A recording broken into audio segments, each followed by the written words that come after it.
Assalamualaikum warahmatullahi wabarakatuh. Alhamdulillah alladzi hadana lihadza wa ma kunna linahtadiya laula an hadana Allah. Wassalatu wassalam ala nabiyil huda war rahmatil muhda sayyidina wa maulana Muhammadin wa ala alihi wa ashabihi ajma'in. Amma ba'd. Jamaah rahimakumullah. Kembali kita berjumpa untuk melanjutkan kajian kita di kitab Riyadhus Shalihin. Kita menyempatkan diri, bahkan bukan hanya menyempatkan diri, namun kita memang mengkhususkan waktu untuk belajar, mengkaji tentang agama kita, tentang ajaran yang Allah turunkan kepada Nabi kita Muhammad sallallahu alaihi wasallam. Dikarenakan kita melihat banyak di antara umat Islam yang tidak mengerti tentang Islam itu sendiri. Dia lahir dari keluarga muslim, tumbuh besar di keluarga muslim, tapi terkadang Islamophobia, takut sama Islam, nggak suka sama ajaran Islam.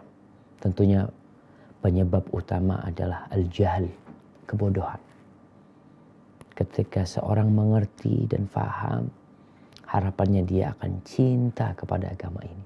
Maka itulah yang mendorong kita untuk belajar agama kita, agar kita terhadap Islam ini mencintainya, mengamalkannya, dan membuat orang lain jadi cinta kepada agama Allah ini.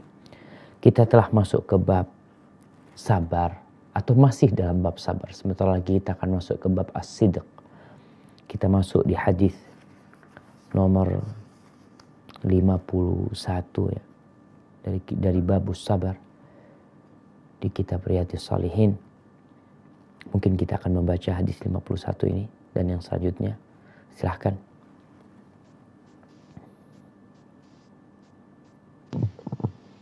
Bismillah. Hadis nomor 51. Wa 'an ibni Mas'ud radhiyallahu anhu anna Rasulullah sallallahu alaihi wasallam qala innaha satakunu ba'di atharatun wa umurun tunqirunaha. Qalu ya Rasulullah fama ta'muruna? Qala tu'adduna al-haqqa alladhi 'alaikum wa tas'aluna Allaha alladhi lakum. Muttafaq alaih. Dari Ibnu Mas'ud radhiyallahu an bahwasanya Rasulullah shallallahu alaihi wasallam pernah bersabda, sesungguhnya sepeninggalku nanti terdapat orang yang mementingkan diri sendiri dan ada beberapa perkara syariat yang kalian ingkari. Para sahabat lantas bertanya, wahai Rasulullah, lalu apa yang engkau perintahkan kepada kami?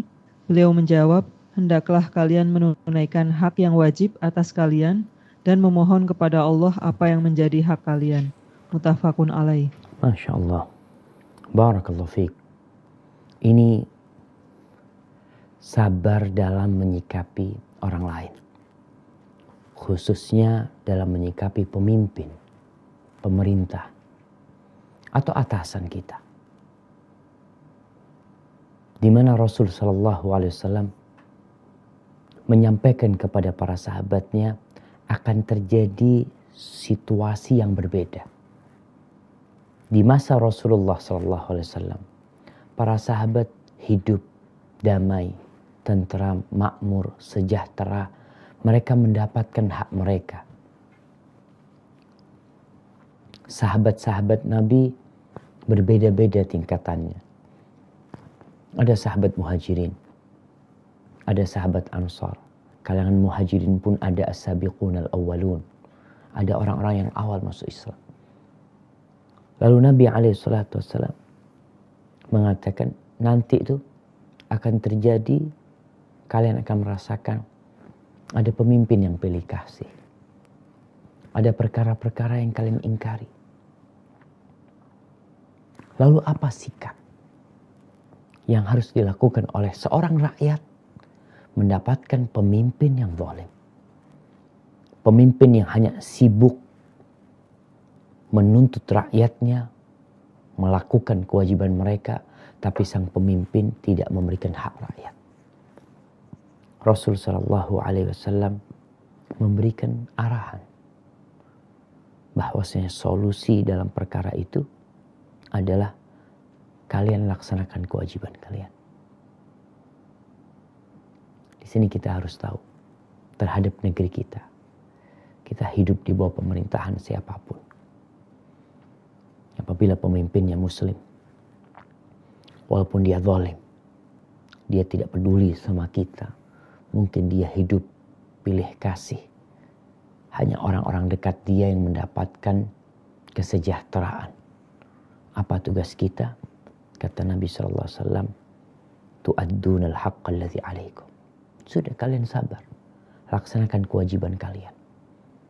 Terus mereka kan zalim. Apakah kita membiarkan mereka? Kemungkaran diingkari. Tapi kezaliman mereka terhadap diri kita itu tidak mendorong kita untuk memberontak kepada pemimpin yang ada. Tugas kalian adalah melaksanakan kewajiban kalian dan minta hak kalian kepada Allah Jalla Jalaluhu. Ini poin pentingnya. Ada orang yang terus nuntut kepada pemimpinnya. Banyak pemimpin yang obrol janji. Apalagi di sistem pemerintahan demokrasi umpamanya. Yang mereka mau tidak mau harus menjual diri mereka sendiri. Mereka menjual janji-janji yang terkadang janji-janji tidak pernah ditepati. Rakyat merasakan itu. Terus bagaimana mereka tidak melaksanakan kewajiban mereka? Kalian minta hak kalian kepada Allah Jalla Jalla. Allah mengatakan ud'uni astajib lakum. Kalian minta sama aku pasti aku kabulkan. Sehingga rakyat dalam kehidupan di negerinya, dia tidak bertanya apa yang diberikan oleh pemerintah kepada dirinya. Tapi dia bertanya apa yang aku berikan kepada negeriku. Inilah sabda Nabi SAW. Jadi Islam mengajarkan hidup damai. Dalam kondisi ditindas umat Islam pun diperintahkan untuk bersabar. Terkadang kita nasihat Nabi SAW tidak kita amalkan. Malah sebaliknya berdoa memohon kepada Allah hak kita pun kita tidak melakukannya. Sehingga negeri hidup dalam kekacauan. Sekali lagi mungkin kita mendapatkan banyak ketidakadilan yang dirasakan oleh umat umpamanya, oleh rakyat dari pemimpinnya. Kita harus introspeksi diri. Coba dibaca firman Allah di surat Al-An'am ayat 129. Surah Al-An'am ayat 129.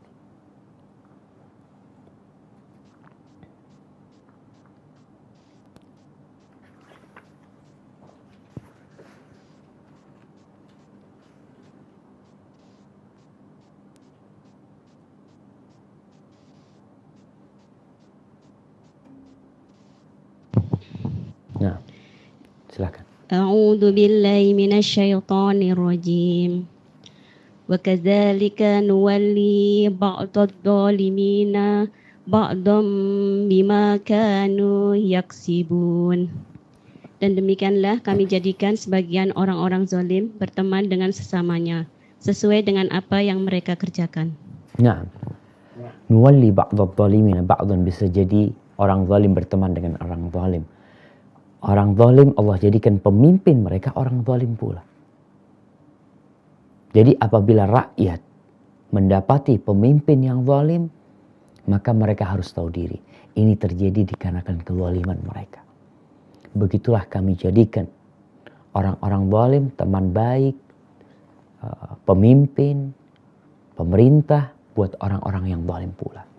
Diriwayatkan di masa Ali bin Abi Thalib radhiyallahu taala anhu. Ada salah satu orang yang bertanya kepada Ali bin Abi Thalib, "Ya Amirul Mukminin, kenapa kok di masa pemerintahanmu ini kok kacau? Kacau. Pemberontakan terjadi di mana-mana, peperangan terjadi." Lalu Ali bin Abi Thalib mengatakan, waktu di zaman Abu Bakar As-Siddiq radhiyallahu taala anhu dan masa Umar bin Khattab, rakyatnya itu seperti aku, yakni seperti Ali bin Abi Thalib. Sedangkan di masaku, rakyatku itu seperti dirimu. Maka para jamaah rahimakumullah, bagaimana sebenarnya memperbaiki sebuah negeri? Nah, pemimpin yang adil, yang baik, yang soleh akan memiliki dampak baik kepada rakyatnya. Tapi juga rakyat yang baik, rakyat yang soleh, yang taat kepada Allah akan berbuah munculnya pemimpin dari rakyat yang baik pula. Maka Rasul sallallahu alaihi wasallam mengajarkan kepada kita agar kita memperbaiki diri kita. Antum minta hak kalian sama Allah, terus minta. Jadilah orang baik. Nanti pemimpinnya akan dijadikan pemimpin yang baik. Nah, kemudian hadis yang selanjutnya.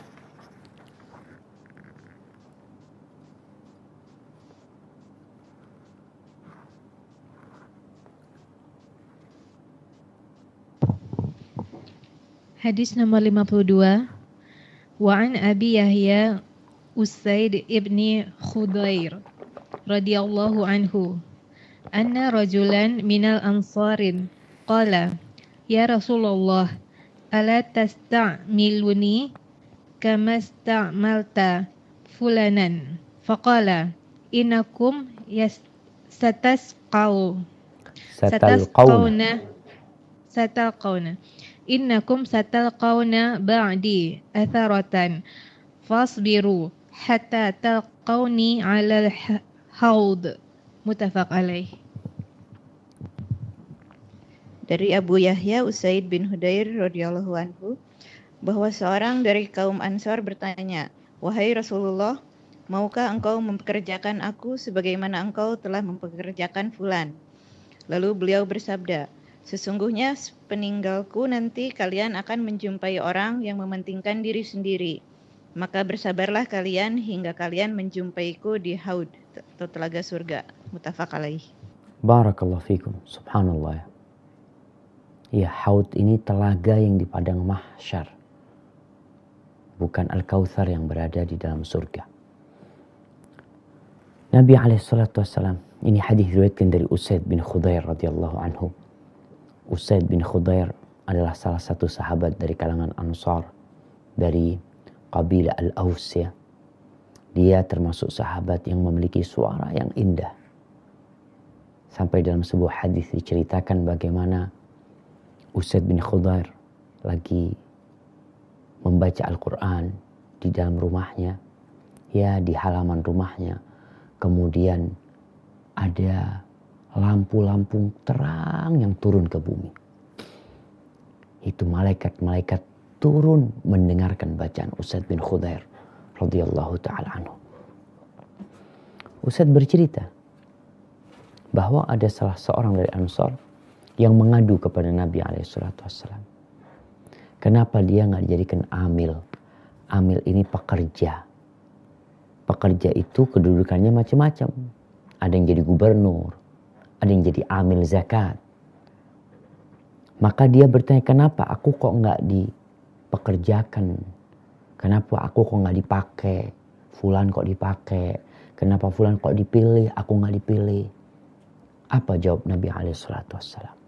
Innakum satalqawna ba'di athara. Kalian sepeninggalku akan menjumpai ya orang-orang yang pilih kasih. Atharah itu disebutkan mementingkan diri sendiri, iya. Pilih kasih, iya. Apa sikap kita? Menuntut hak kita? Berangkat dengan berbagai cara agar hak kita diberikan kepada kita. Nabi SAW berwasiat kepada kita, fasbiru. Sabar kalian. Sampai kapan sabarnya? hatta talqauni 'alal haud. Sampai mati kalian sabar. Sampai kalian berjumpa dengan aku di telaga. Jadi Rasul sallallahu alaihi wasallam menjelaskan dalam hadis ini bahwa kesabaran itu tidak ada batasannya. Batasannya apa? Sampai ajal menjemputmu, kemudian setelah itu engkau dibangkitkan dari kuburanmu, aku menanti kalian di telaga. Di situ meeting point kita. Itu kata Nabi sallallahu alaihi wasallam. Jadi memang rakyat menghadapi pemimpin yang zalim, kunci utamanya sabar. Yang kedua, laksanakan kewajiban kita. Berikan hak pemimpin kita yang zalim umpamanya. Yang ketiga, berdoa. Memohon kepada Allah Jalla Jalaluhu kebaikan buat pemimpinnya dan meminta hak kita yang tidak diberikan, memintanya kepada Allah Jalla Jalaluhu.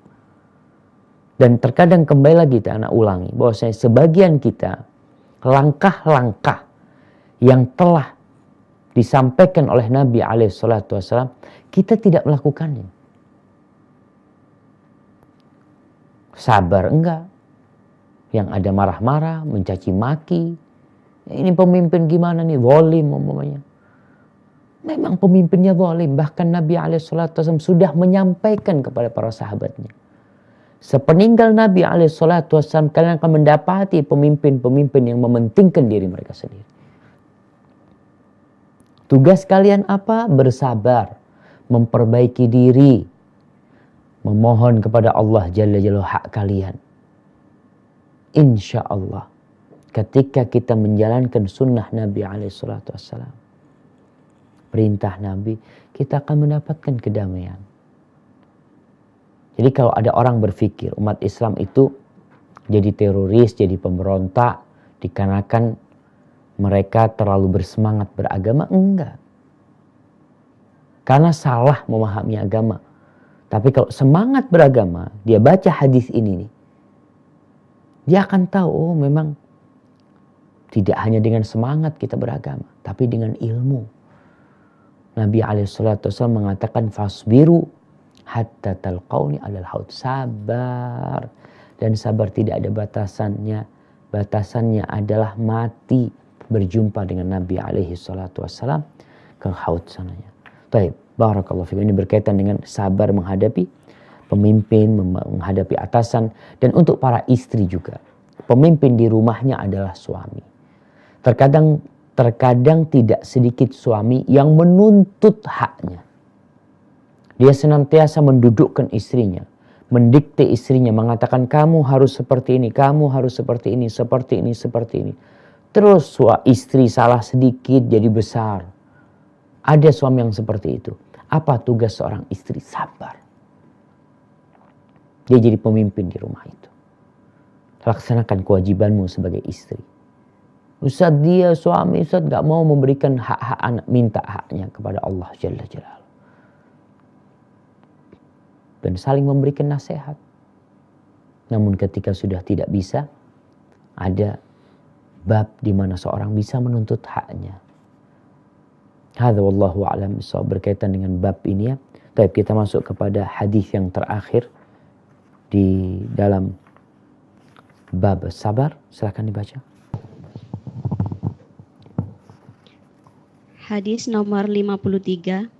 Wan Abi Ibrahim Abdullah bin Abi Aufa radhiyallahu anhuma anna Rasulullah sallallahu alaihi wasallam fi ba'di ayyami millati laqiya fi hal adu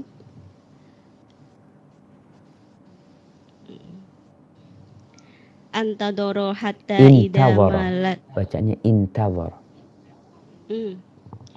Intadoro hatta idza malati syamsu qoma fihim faqala ya ayyuhan nasu la tatamannau liqa al adu was'alullahal afiyah fa idza laqitumuhum fasbiru wa'lamu annal jannata tahta dilalis suyuf. Summa qala nabiyyu sallallahu alaihi wasallam Allahumma munzilal kitab wa mujriyas sajab Masya Allah wa mujriyas sahab wa hazimal ahzab ihzimhum wansurna alaihim. Muttafaq alaih. Dari Abu Ibrahim Abdillah bin Abi Aufa radhiyallahu an bahwa pada waktu Rasulullah Shallallahu alaihi wasallam berhadapan dengan musuh pada suatu hari, beliau pun menunggu hingga matahari tergelincir. Setelah matahari tergelincir, beliau bangkit di tengah-tengah para sahabat, lantas bersabda, "Wahai sekalian manusia, janganlah kalian mengharapkan pertemuan dengan musuh dan mohonlah keselamatan kepada Allah. Tetapi apabila kalian sudah bertemu dengan mereka, maka teguhkanlah pendirian kalian. Ketahuilah bahwa surga itu berada di bawah naungan pedang." Selanjutnya, Rasulullah Shallallahu alaihi wasallam berdoa, "Ya Allah, Rabb yang menurunkan Al-Quran, yang memperjalankan awan, yang mengalahkan pasukan sekutu kaum musyrikin, kalahkanlah mereka dan tolonglah kami dalam mengalahkan mereka." Muttafaq alaih. Masya Allah, barakallahu fiik. Ini sabar di medan perang. Para ulama ketika menafsirkan makna keberanian, mereka mengatakan asyaja'atu sabru sa'ah. Keberanian itu adalah kesabaran sesaat. Kesabaran sesaat. Setelah itu nggak tahu apa yang terjadi. Kau mungkin meninggal dunia. Mungkin Allah memberikan kemenangan kepadamu. Di sini Abdullah bin Abi Aufa menceritakan bahwa Nabi SAW dalam salah satu perjalanan perangnya, beliau berjumpa dengan musuh. Artinya musuh sudah ada di hadapan beliau. Tapi peperangan belum berkecamuk. Lalu Nabi SAW menanti hingga matahari tergelincir. Kenapa beliau menanti matahari tergelincir? Syekh Ibn Utsaimin menjelaskan bahwasanya supaya kondisinya tidak terlalu panas. Kemudian juga ketika matahari tergelincir itu masuk waktu zuhur. Sehingga mereka bisa sholat zuhur dan asar secara jamak mungkin ketika itu. Setelah itu Nabi SAW berdiri berpidato. Kita tahu pidato Nabi SAW, khutbah Nabi, ada khutbah rutin yang beliau sampaikan. Seperti khutbatul Jumu'ah, khutbah istisqa. Tapi ada khutbah yang beliau lakukan insidental. Ketika terjadi sesuatu yang memerlukan beliau untuk berdiri, berceramah, berpidato, beliau melakukan itu. Dan Nabi SAW adalah seorang orator hebat. Beliau ketika berpidato, sebagaimana riwayat beberapa sahabat, idza khataban nas marrat aina wa ala sautuhu ka'annahu mundhiru jaishin. Nabi SAW kalau lagi pidato, suaranya itu keras, kedua matanya merah, seakan-akan beliau sedang memperingatkan pasukan perangnya. Ini khutbah Jumat di masjid nih. Bagaimana ketika di medan perang beneran, sallallahu alaihi wasallam. Ketika itu beliau berceramah mengatakan, ya ayuhan nas, wahai umat manusia, la tatamannaw liqa'al adu. Kalian jangan berharap berjumpa dengan musuh. Wasallallahu al-afiyah, tapi mohonlah kepada Allah keselamatan. Syekh Ibn Utsaimin menjelaskan bahwasanya meminta berjumpa musuh nggak boleh, tapi minta mati syahid boleh. Beda nih. Minta berjumpa dengan musuh itu minta bala. Tapi minta mati syahid itu dianjurkan.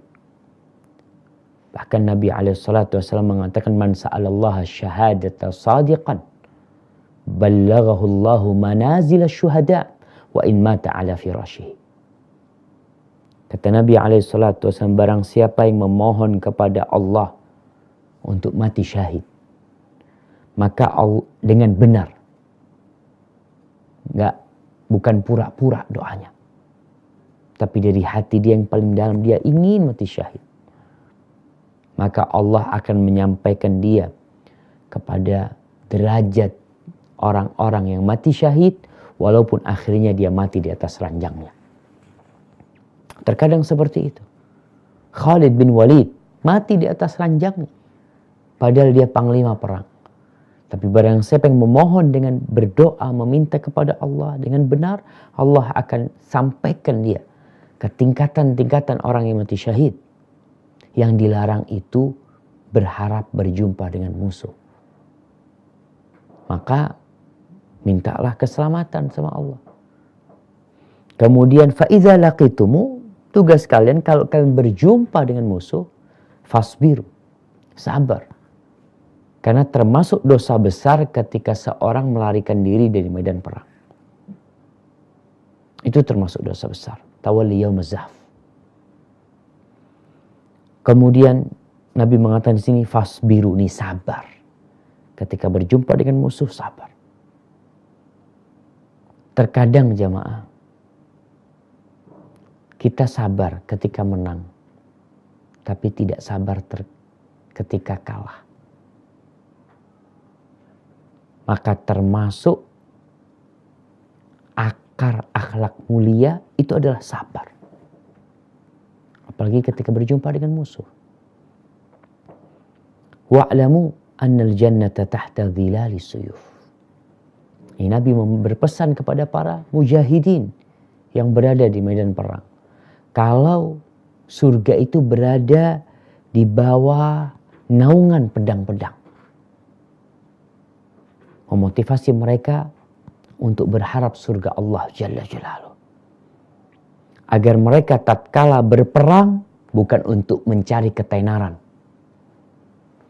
Agar para mujahidin fi sabilillah ketika berjuang di jalan Allah bukan untuk mencari harta rampasan perang. Tapi yang mereka cari dengan pedangnya adalah surga Allah Jalla Jalaluh. Bukan mencari dunia ini. Thumma qala Nabi SAW. Lalu Nabi SAW bersabda. Beliau berdoa. Ini selesai beliau berpidato. Beliau memohon kepada Allah. Allahumma munzilal kitab. Mujriyah wa mujriyah sahab. Kita lihat nih Allah Jalla Jalaluh bertawassul dengan menyebut sifat Allah, bahwasanya Allah lah yang menurunkan Al-Quranul Karim, menurunkan kitab-kitab yang ada. Wa mujriyah sahab, itu awan-awan bisa bergerak, bisa berpindah dari satu tempat ke tempat selanjutnya, itu Allah yang melakukan.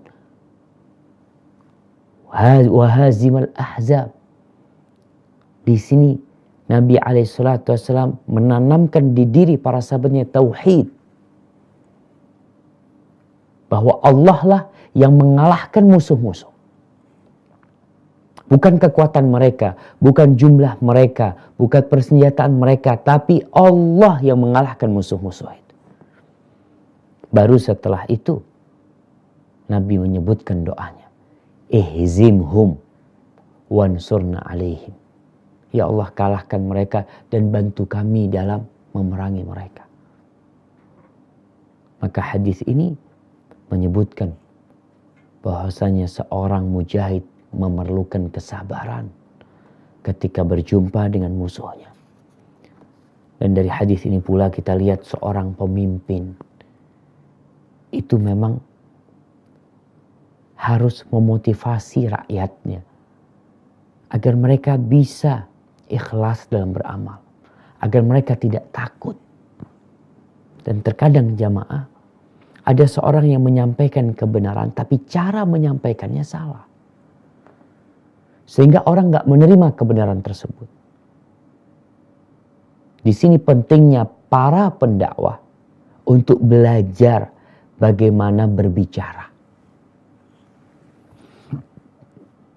Allah khalaqal insan 'allamahul bayan.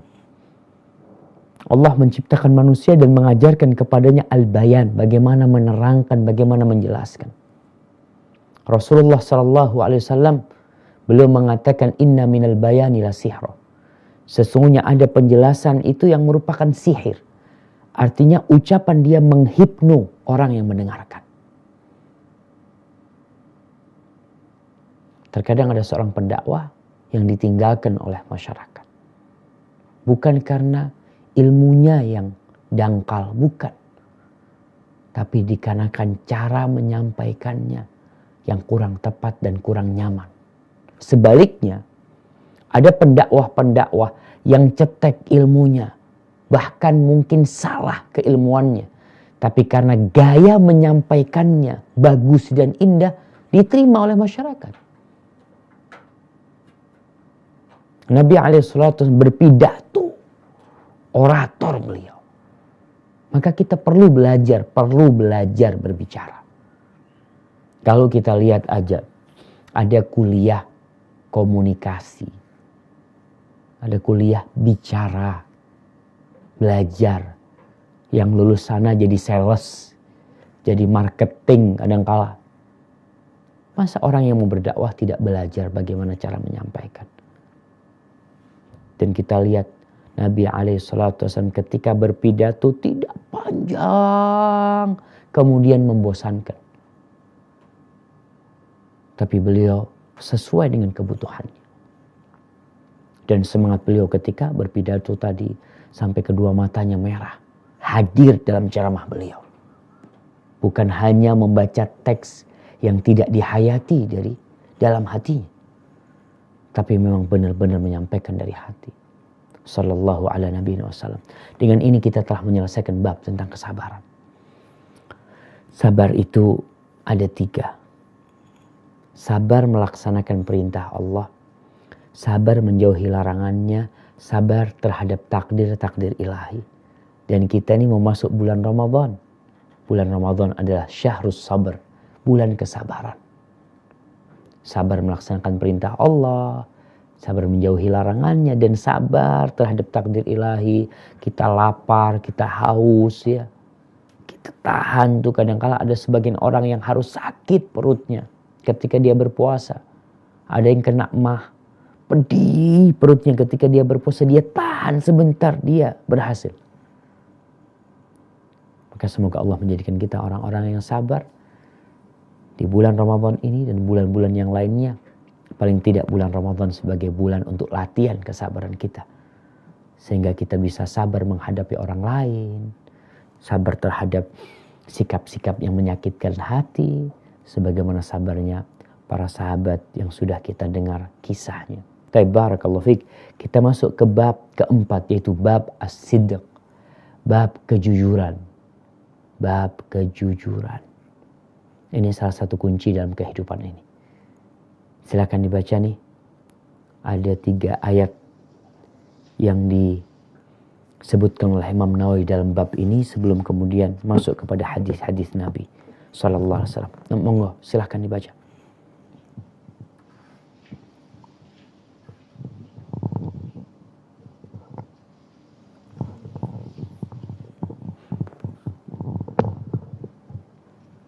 Fal awal an Ibnu Mas'ud radhiyallahu anhu. Ayatnya dulu dibaca. Oh iya. Ada 3 ayat nih. Di halaman 232 kalau di bukunya ya. A'udzu billahi minasy syaithanir rajim. Bismillahirrahmanirrahim. Ya ayyuhalladzina amanu taqullaha wa kunu ma'ash-shadiqin. Shadaqallahul azim. Wahai orang-orang yang beriman, bertakwalah kepada Allah dan bersamalah kamu dengan orang-orang yang benar atau yang jujur. At-Taubah ayat 119. Barakallahu fiik. Ini ayat pertama nih. Berkaitan dengan bab kesabaran. Bab kejujuran. As-sidqu. Jadi ada as-sabru, ada as-sidqu. Kita melalui bab at-taubah, bab as-sabr, bab as-sidq. Kita kadang-kala punya teman namanya Sodik, ada yang namanya siddiq. Sabar disebutkan bahwasanya maknanya adalah astagfirullahaladzim. Kok sabar lagi? Jujur. Siddiq. Siddiq itu berarti kesesuaian antara kondisi lahir dan batin. Yang kita tampakkan sesuai dengan yang kita sembunyikan. Ucapan kita sesuai dengan perbuatan kita. Berita yang kita sampaikan sesuai dengan fakta. Tatkala kita mengatakan nih sekarang hari Selasa. Betul nih hari Selasa. Ini sekarang kita kajian kitab Riyadhus Shalihin. Betul sesuai dengan fakta. Itu kalau kita bicara berita. Jadi kejujuran dalam berita itu kesesuaian dia dengan fakta. Tapi kejujuran dalam hati adalah sesuai yang kita ucapkan sesuai dengan apa yang dalam diri kita. Maka yang orang-orang munafikin dikatakan mereka nggak jujur. Karena dalam hati mereka orang-orang kafir. Mereka tidak beriman. Di sini di surat Taubah ayat 119 Allah mengatakan kepada orang-orang yang beriman.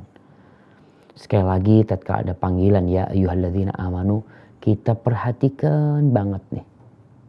Kalau kita beriman, orang-orang munafikin gak akan peduli. Kenapa? Karena mereka bukan orang-orang yang beriman. Maka Allah katakan ya ayyuhalladzina amanu, wahai orang-orang yang beriman, ittaqullah. Bertakwalah kalian kepada Allah. Bicara takwa, takwa ini wasiat yang tidak boleh berhenti kita sampaikan. Takwa. Karena takwa mencakup segala kebaikan sebenarnya. Menjauhi segala keburukan. Melaksanakan perintah ilahi dan menjauhi larangan Rabbi. Itu takwa. Takwa itu artinya mensyukuri nikmat yang Allah berikan, tidak menkufurinya. Takwa itu artinya mengingat Allah dan tidak melupakannya. Takwa itu artinya mentaati, patuh kepada Allah dan tidak durhaka kepada. Itu takwa. Lalu Allah tambahkan perintah di sini, wa kunu ma'as shadiqin. Artinya bergabunglah kalian dengan orang-orang yang jujur, dengan orang-orang yang shadiq. Ini perintah untuk mencari teman. Nggak sembarangan kita cari teman. Terlihat di masa kini banyak orang berteman dengan fulan atau alan yang ada maslahat duniawi. Sedangkan di ayat ini yang dicari itu maslahat ukhrawi, maslahat akhirat. Antum mau berteman jangan hanya berpikir fulan nih banyak fulusnya, banyak memberikan manfaat, lah. Tapi kunu ma'as shadiqin. Kita cari orang-orang yang jujur, yang gak neko-neko. Kalau mungkin bahasa yang sering dipakai sekarang, yang dia itu nggak pencitraan, tapi dia apa adanya. Itu yang diperlukan. As-shadiqin. Dan kita perlu cari. Kenapa disuruh berkumpul dengan orang-orang shadiqin? Ini adalah isyarat akan pentingnya lingkungan. Kalau seorang bekerja di satu kantor yang isinya penipu semuanya, yang isinya pendusta semuanya, pembohong semuanya, dia akan jadi pendusta. Khususnya orang-orang yang suka menyebarkan berita. Anda sampaikan terkadang ada sebagian wartawan yang kalau memberitakan, ini bicara tentang as-siddiq, kalau memberitakan sesuatu mesti ditambahin. Dan itu terjadi sampai di kelas TV nasional pun terjadi. Ada tambahan-tambahan, pengurangan-pengurangan dalam berita. Kenapa bisa seperti itu? Ya, karena gabungannya sama orang-orang yang suka dusta. Suka bikin-bikin omongan. Dan bab ini penting dikaji di masa sekarang. Apalagi pemerintah kita sedang memerangi hoax. Di mana-mana. Banyaknya berita-berita dusta. Banyaknya omongan-omongan yang tidak sesuai dengan kenyataan. Data yang kadang-kala disampaikan adalah data yang sudah dibuat-buat. Maka seorang muslim, dia harus cari kumpulan orang-orang yang jujur dalam berbicara. Kita pun tatkala mendapatkan berita, lihat ini pemberitanya orang fasik apa orang baik.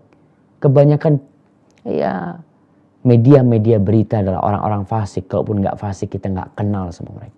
Tahu dari mana Ustaz? Itu orang fasik. Lihatlah penampilan berita yang ada di dalamnya. Yang dimasukkan ke sana. Kadangkala berita tentang perzinaan. Berita tentang tempat-tempat kemaksiatan. Yang diberitakan yang seharusnya tidak perlu diinformasikan. Sehingga orang tidak perlu tahu tempat itu. Kadangkala ada orang kumpul kebu juga diberitakan dengan pemberitaan yang seakan-akan gak masalah buat dia. Na'udzubillah min dzalik. Maka ingat, Allah mengatakan, wahai orang-orang yang beriman, bertakwalah kepada Allah dan bergabunglah dengan orang-orang yang jujur, yang benar. Benar ucapannya, benar keimanannya, benar lahir dan batinnya. Mereka bukan penipu. Ini ayat pertama yang disebutkan oleh Imam Nawawi dalam bab ini. Baik. Dilanjutkan.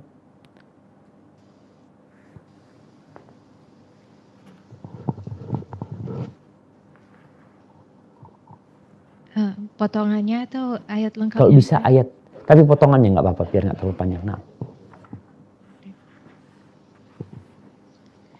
Wassadiqina wassadiqat. Artinya laki-laki dan perempuan yang benar atau jujur. Al-Ahzab ayat 35. Baik, barakallahu fiik. Di sini Allah Jalla Jalla memuji tentang sifat orang-orang yang beriman. Di antaranya yang dipuji adalah wassadiqina wassadiqat. Lelaki-lelaki yang jujur dan wanita-wanita yang jujur. Lelaki-lelaki yang benar dalam ucapannya dan wanita-wanita yang benar dalam ucapannya. Kenapa? Karena ada orang yang pura-pura beriman. Ada. Nggak jujur dia. Kenapa di masa Nabi alaihi salatu wassalam, di masa keemasan Islam, di tengah-tengah mereka ada Nabi alaihi salatu wassalam, Allah turunkan ayat ini karena memang untuk memberikan pencerahan buat orang-orang munafikin. Bahwasanya kamu nggak jujur. Buktinya kalau mereka nggak jujur, Allah sebutkan di surat Al-Munafiqun. Allah mengatakan, coba dibaca ayat pertama dari surat Munafiqun. Ayat pertama di surat Al-Munafiqun.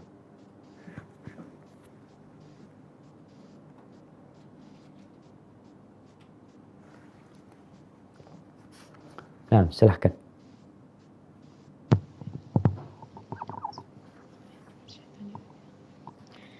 إذا جاءك المنافقون قالوا نشهد إنك لرسول الله والله يعلم إنك لرسوله والله يشهد إن المنافقين لكاذبون.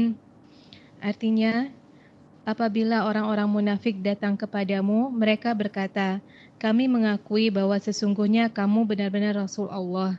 Dan Allah mengetahui bahwa sesungguhnya kamu benar-benar Rasulnya. Dan Allah mengetahui bahwa sesungguhnya orang-orang munafik itu benar-benar orang pendusta. Tuh orang-orang munafikin. Mereka itu ngomongnya sampai sumpah-sumpah segala. Mereka bersaksi. Nasyhadu innaka la Rasulullah. Itu ucapan mereka. Mereka berbaiat, berjabatan tangan dengan Nabi SAW. Mengungkapkan kebenaran iman mereka. Tapi di akhir ayat apa kata Allah? Allah mengatakan bahwasanya orang-orang munafikin adalah lakadzibun. Mereka benar-benar pendusta. Kemudian kalau melihat orang-orang munafikin, gaya bicara orang munafik itu memukau. Gaya bicara mereka tuh membuat orang terhipno. Karena ada orang-orang yang pandai mengolah kata, bersilat lidah. Tapi Allah tahu dengan isi hati mereka. Maka disebutkan bahwa pujian Allah di sini adalah buat wassadiqina wassadiqat. Baik. Kemudian baca ayat yang selanjutnya.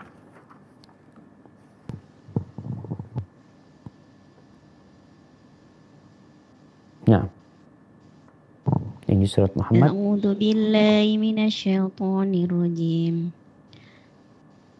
Ta'atu wa qaulun ma'ruf.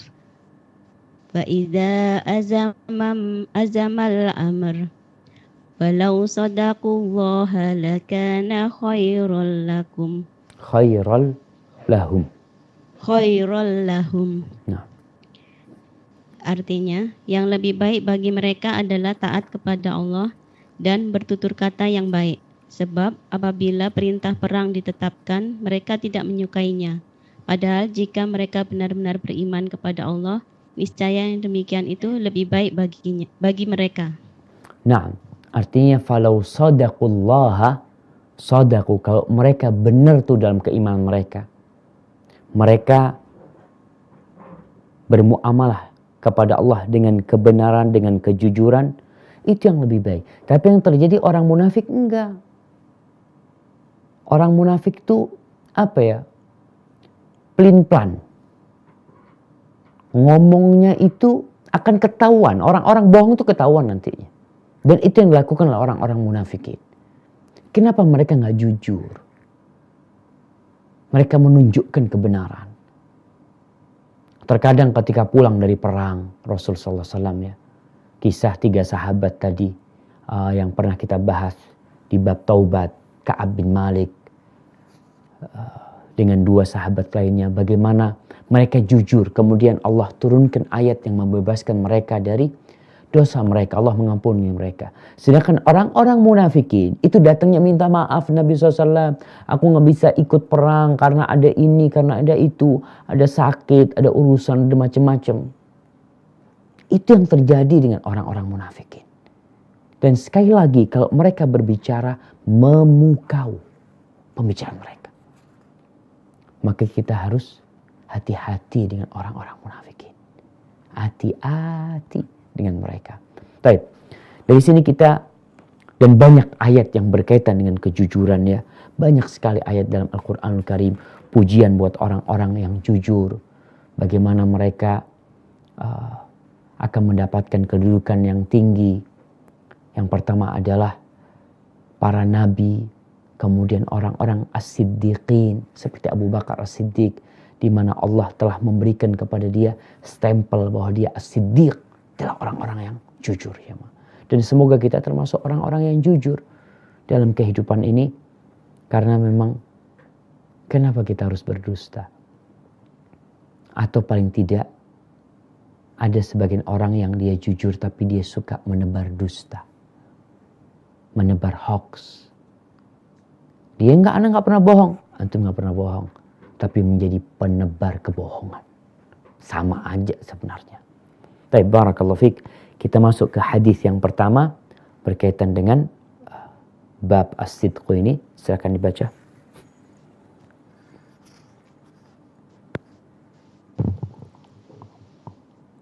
Hadis nomor 54.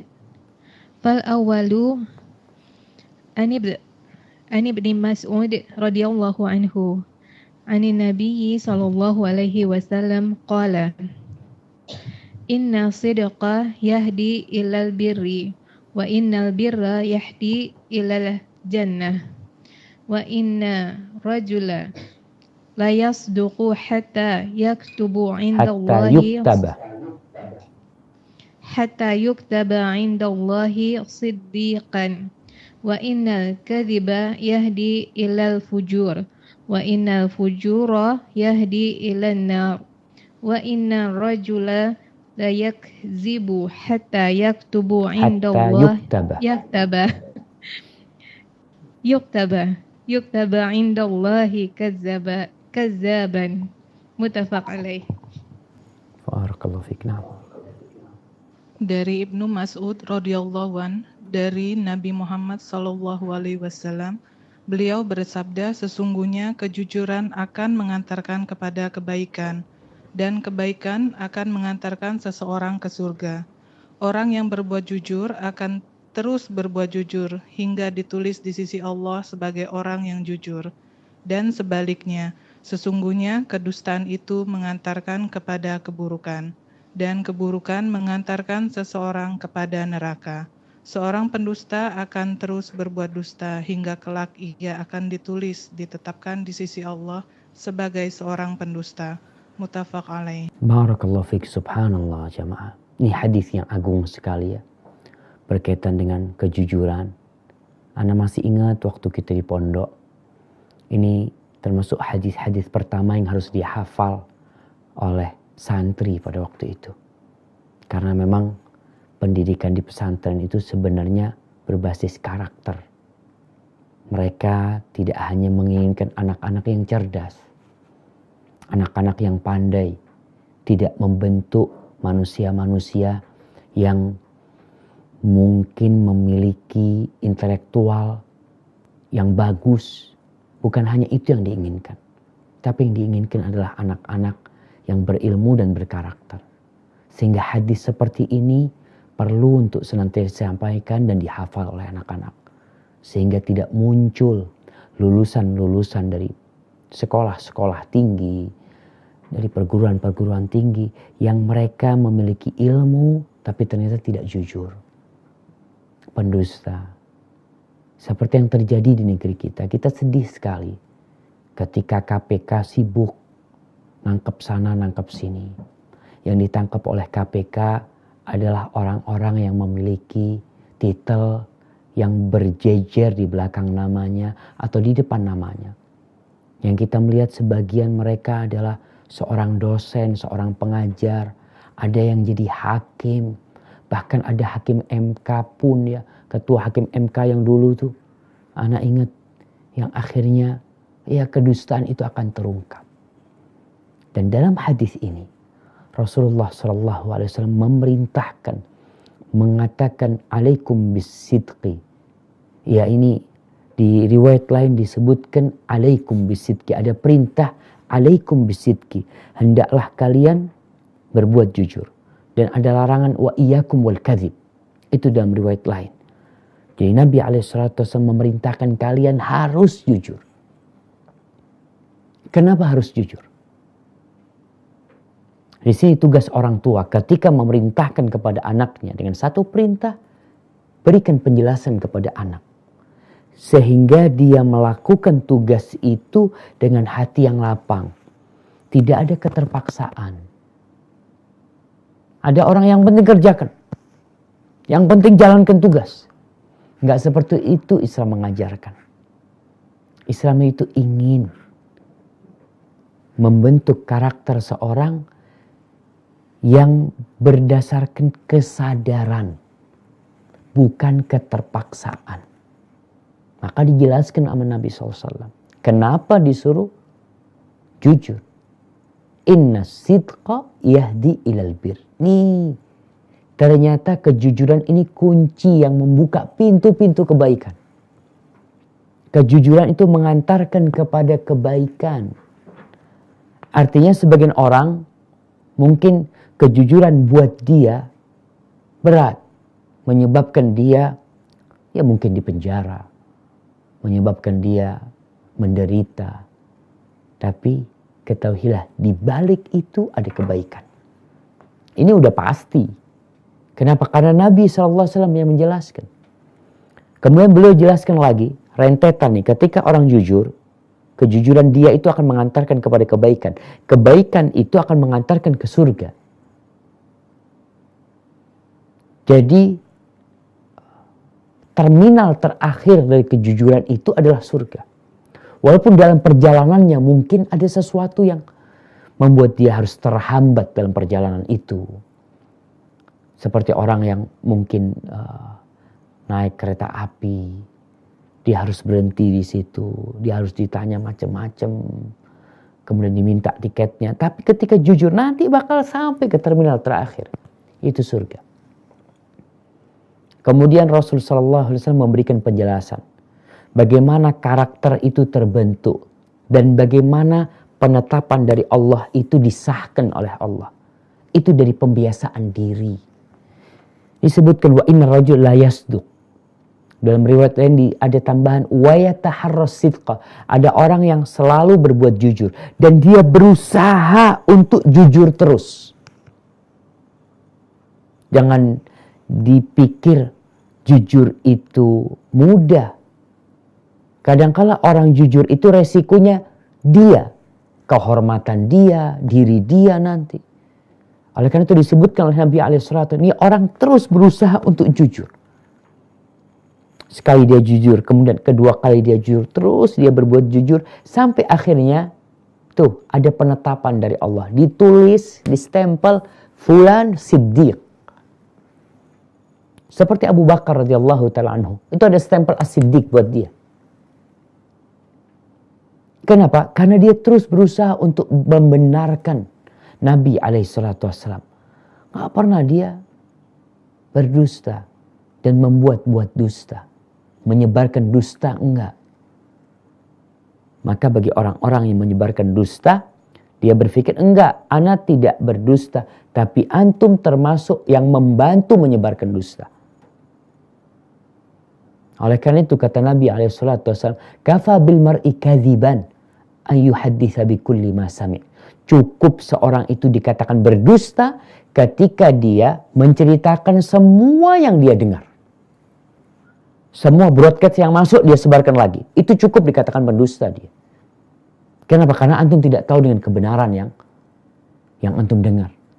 Tapi antum tebarkan. Ini ada orang yang terus berusaha untuk jujur. Sampai akhirnya distempel siddiq, fulan as-siddiq. Kemudian Nabi mengatakan wa innal kadhiba. Di riwayat lain dikatakan wa iyyakum wal kadhiba. Dikatakan kalian hindari kedustaan. Hati-hati dengan kedustaan. Hati-hati dengan hoax. Hati-hati. Jangan menyebarkan berita palsu. Jangan berkata sesuatu yang antum tidak mengamalkannya. Jangan sampai zahirnya beda dengan batinnya. Kalau dikatakan ada orang-orang seperti itu, ada yang pura-pura Islam, ada. Masa sekarang ada? Di masa Nabi SAW ada. Apalagi di masa kita. Yang kebanyakan orang jauh dari agama. Pendidikan agamanya sangat sedikit, bahkan tidak diketahui. Antum belajar agama di mana? Maka kemungkinan seorang itu pura-pura bisa jadi. Makanya Nabi SAW mengewanti-wanti. Hati-hati kalian dengan kebohongan. Kenapa? Nih, kebohongan itu mengantarkan kepada keburukan. Kepada fujur. Fujur itu keluar dari rel. Jujur itu antum tetap berada di atas rel. Kalau kereta api itu di atas rel. Tapi dusta itu antum keluar dari rel. Orang kalau sudah keluar dari rel, sudah. Antum bisa lihat apa yang terjadi ketika gerbong kereta api keluar dari rel. Akan banyak petaka yang dirasakan oleh mereka. Dan ketika orang bohong, berdusta, diantarkan kepada dosa, keburukan. Keburukan kemana mengantarkan? Kepada neraka. Jadi terminal akhir dari dusta, dari hoax itu neraka. Maka kita di negeri kita, salah satu cara memerangi hoax ini bukan hanya memberikan sanksi. Bukan hanya memberikan wacana pencerahan kepada masyarakat tentang bahaya hoax, tapi berbicara tentang agama kepada mereka. Karena negeri kita, walaupun bukan negeri Islam, tapi negeri beragama. Dan sumber karakter seorang muslim itu agamanya. Wahyu dari Allah. Bukan bikinan manusia. Dan ini yang seharusnya dilakukan. Dan kita sebagai warga negara yang baik, hendaklah kita juga ikut memberikan pencerahan dari sisi agama. Kalau bicara hukum, pemerintah musyawarah ini bikin hukum buat orang yang menyebarkan hoax, diapain umpamanya, ditangkap macam-macam. Kemudian di sini disebutkan oleh Nabi SAW, wa innar rajula la yakdzib. Sesungguhnya seorang pendusta akan berdusta. Berdusta terus. Wa yataharral kadzib. Dia akhirnya susah berbuat jujur. Susah berbuat jujur ya. Ya ini mungkin yang rame di dunia berita, kisah terbongkarnya kedustaan Novanto umpamanya. Bagaimana dari awal dusta mengantarkan dusta yang selanjutnya. Dia berdusta tentang peristiwa apa? Tabrakan dia. Dia menabrak dengan mobilnya umpamanya. Kemudian ini dusta nih, mengantarkan kepada dusta yang selanjutnya. Dusta selanjutnya ketika dia masuk rumah sakit, dia harus berdusta terus di sana. Dokternya diajak berdusta, pengacaranya dia terus ini kelompok pendusta itu. Terus wa yataharral kadzib, dia terus berbuat dusta hatta yuktab. Kalau nggak bertobat, kalau nggak berhenti, orang itu berbuat dusta, kemudian melakukan dusta yang kedua, ketiga, keempat, kelima, bisa jadi dicap, disahkan sebagai fulan al-kadzab. Fulan seorang pendusta. Sehingga ya ucapan-ucapan dia, berita-berita yang disampaikan oleh dia, orang susah percaya. Bisa jadi semuanya adalah kedustaan dari dia nanti. Ini menakutkan sekali dusta. Maka berusaha. Jadi ini anjuran buat setiap muslim. Jangan sampai berdusta. Apalagi berita, kadang-kala Anda dengar berita apa yang lagi rame tentang seorang supir ojek online yang menginformasikan kalau dia menemukan anak yang dicuri ternyata dusta lagi. Wallahi jamaah. Kita tuh jadi hidup dikelilingi oleh hoax semuanya. Berita-berita dari atas, dari samping, dari bawah. Akhirnya semua pada kebingungan untuk menentukan mana yang jujur. Karena sudah banyak yang distempel pendusta. Na'udzubillah min dzalik. Maka kita seorang muslim hati-hati. Ketika memang pernah berdusta, berusaha untuk segera bertobat, memohon ampun kepada Allah Jalla Jalal. Takut nanti distempel pendusta seperti Musailamah. Abu Bakar distempel As-Siddiq. Musailamah yang mengaku menjadi nabi di masa Rasulullah SAW. Setelah meninggalnya Nabi SAW. Dikenal apa? Musailamah Al-Kadzab. Musailamah pendusta. Di buku mana kita baca Al-Kadzab. Al-Kadzab. Karena dia pendusta. Maka kita pun hati-hati. Dan jangan sampai ada di antara kita yang suka menyebarkan hadis palsu. Enggak, Anda nggak tahu kalau palsu, jangan disebarin. Anda nggak tahu kebenarannya, jangan disebarkan. Antum akan termasuk pendusta.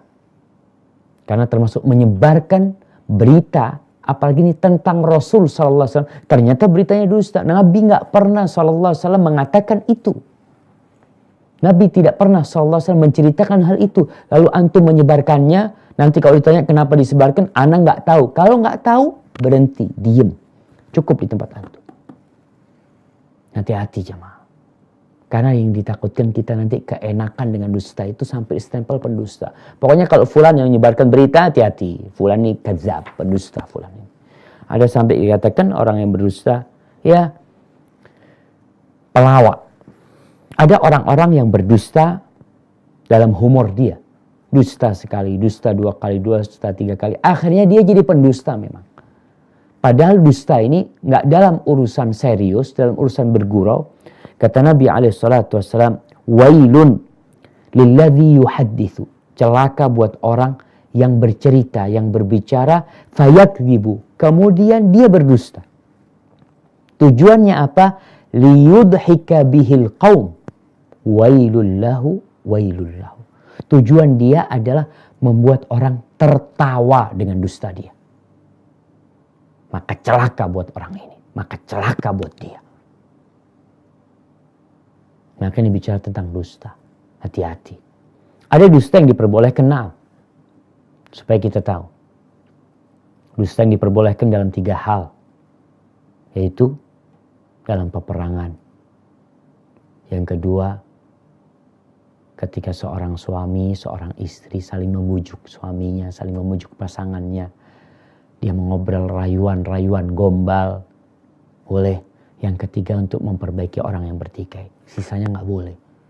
Sisanya tidak boleh. Hati-hati kita. Orang-orang yang suka cerita, mengirimkan berita-berita lucu padahal beritanya bohong. Na'udzubillah min dzalik. Baik. Kemudian di antara dusta yang berbahaya adalah dusta dalam urusan jual beli. Ada orang yang pedagang pendusta, banyak. Kata Nabi SAW, tujar fujar. Pedagang itu rata-rata penjahat semuanya. Illa man barra wa sadaq. Kecuali yang berbuat baik dalam berdagangnya dan jujur. Ada orang yang selalu bersumpah. Ketika jual beli selalu sumpah bohong supaya laku dagangannya. Ini orang akhirnya ya banyak yang nggak bisa jujur dia sudah. Sampai kapanpun berdagang sudah dicap, distempel kadzab, pendusta sudah. Kenapa? Karena dia terlalu sering berdusta. Barakallahu fiik. Nah, mungkin kita masuk ke hadis yang selanjutnya.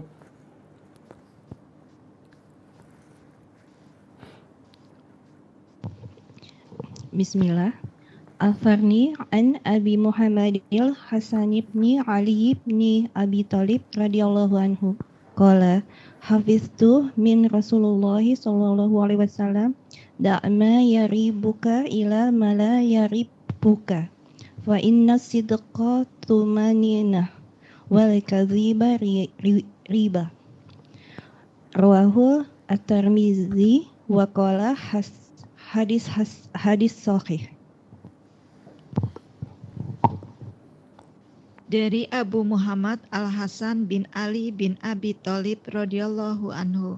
Ia berkata, aku pernah menghafal dari Rasulullah sallallahu alaihi wasallam. Tinggalkanlah apa yang meragukanmu kepada apa yang tidak meragukanmu. Sesungguhnya kejujuran adalah ketenangan, sedangkan kedustaan adalah keraguan. Diriwayatkan oleh At-Tirmizi dan dia menyatakan derajat hadis ini sahih. Barakallahu fiik, Masya Allah. Nih, dari Abi Muhammad Al-Hasan bin Ali bin Abi Talib, dari cucunya Nabi SAW. Hasan bin Ali bin Abi Talib. Dia mengatakan hafidtu, aku menghafal dari Rasulullah SAW. Artinya bukan dari orang lain dia dapat. Dia dapat dari Nabi SAW. Bahwa Nabi SAW berpesan, da' ma yaribuka ila ma la yaribuk. Yaitu tinggalkan apa yang meragukanmu kepada apa yang tidak meragukanmu. Ini bab penting dalam masalah fikih umpamanya, dalam masalah halal haram. Maka kita umpamanya menyembelih seekor kambing. 2 ekor kambing, yang satu baca bismillah, yang satu nggak baca bismillah umpamanya. Kita ragu yang mana? Ya udah tinggalin dua-duanya. Contoh, kita pakai baju kena najis, yang depan apa yang belakang ya? Anak lupa depan apa belakang kena najis, ya cuci dua-duanya sudah depan sama belakangnya. Itu untuk agar kita lebih berhati-hati dalam bab ini. Kemudian dalam bab amaliyah ibadah kita, ada amalan-amalan yang jelas-jelas dari Nabi SAW. Ada amalan-amalan yang meragukan. Ini boleh enggak ya? Kita ragu nih. Apa yang harus kita lakukan? Kembali kepada sunnah. Nabi ngamalin enggak? Enggak, udah tinggalin. Kenapa? Karena yang ini masih meragukan. Ada yang bilang boleh, ada yang bilang enggak boleh. Yang jelas boleh apa? Ini yang jelas boleh. Ini yang kita amalkan. Supaya kita tidak hidup dalam keraguan. Kemudian Nabi SAW mengatakan fa inna sidqa tuma'nina. Ini nih buah dari kejujuran. Sesungguhnya kejujuran itu adalah ketenangan, damai. Orang kalau jujur tuh nggak akan berkata, aduh andai kata aku ngomong gini, andai kata nggak ada. Dia benar-benar tenang, udahlah apa yang terjadi biar terjadi. Berbeda dengan kedustaan. Orang kalau berdusta itu akan ragu-ragu. Akan bergejolak hati. Dia akan berpikir, orang ini tahu nggak ya ana berdusta apa tidak? Jangan-jangan tahu dengan dusta ana. Jangan-jangan nanti akan terjadi ini. Jangan. Terus dia hidup dalam keraguan. Dan itu para pendusta kayak gitu. Artinya kalau kita bicara tentang kebahagiaan. Kebahagiaan itu adalah kedamaian yang dirasakan seorang di dalam hatinya. Kebahagiaan itu bukan sesuatu yang di luar tubuh kita. Bukan cincin yang dipakai, bukan pakaian yang bagus, bukan. Tapi tuma'nina fil qalb, adalah kedamaian dalam hati. Itu siapa yang kamu dapatkannya? Orang-orang yang jujur. dusta, riba, keraguan. Kalau kita lihat nih, Ana pernah dapat informasi dari seorang teman, dia cerita ketika kerjaan dia masih penuh dengan dusta ya. Dia riswah sana, suap sini. Kata dia, hidup Ana nggak tenang Ustaz. Bahkan Ana sudah mempersiapkan istri dan anak-anak. Kalau sampai bapak ketangkep, bapak itu sudah punya uang ditaruh di tempat ini. Ada rumah dengan nama fulan di tempat ini. Kenapa? Karena dia hidup dalam kedustaan. Oleh karena itu orang-orang kaya yang proyek dia itu didapat dengan dusta, nggak tenang hidup. Ada KPK, nggak ada KPK, hidup dia tidak akan tenang. Karena dosa itu sesuatu yang ngerundel di hati. Berbeda dengan jujur. Ana jujur, ya udah tenang hidupnya. Nggak bakal nanti ngomong, andai kata kamu nggak ngomong gini, nggak ada, udah selesai. Ana udah serahkan sama Allah Jalla Jalaluhu. Maka di sini Nabi SAW memberikan kabar gembira kepada kita bahwasanya orang yang jujur dia akan selamat dan orang-orang itu akan senantiasa tenang dan tidak ada kata andai kata nggak ada sudah. Dan kita lihat Ka'ab bin Malik ketika jujur berat buat dia. Dia diboikot. Orang-orang meninggalkan salam kepada dia. Istrinya pun disuruh berpisah dari dia. Berat buat dia. Tapi tenang dia akhirnya selesai. Jadi proses dalam menjaga kejujuran ini itu terkadang menguras energi kita. Tapi tetap engkau akan tenang. Tenang. Beda dengan dusta. Orang-orang dusta itu malu jemaah. Penuh dengan ketakutan. Takut dustanya terbongkar. Maka biasanya orang-orang yang dusta itu kabur. Seorang yang jual sesuatu, kemudian dia menipu orang itu, dia berusaha bagaimana nggak ketemu lagi sama itu orang. Karena itulah keraguan yang ditinggalkan oleh kedustaan. Maka ya tergantung kita nih mau hidup bahagia atau hidup dalam keraguan selama-lamanya. Na'udzubillah min dzalik. Nah, baik. Ini berkaitan dengan hadis nomor 55. Kita masuk ke hadis yang selanjutnya. Fadhali.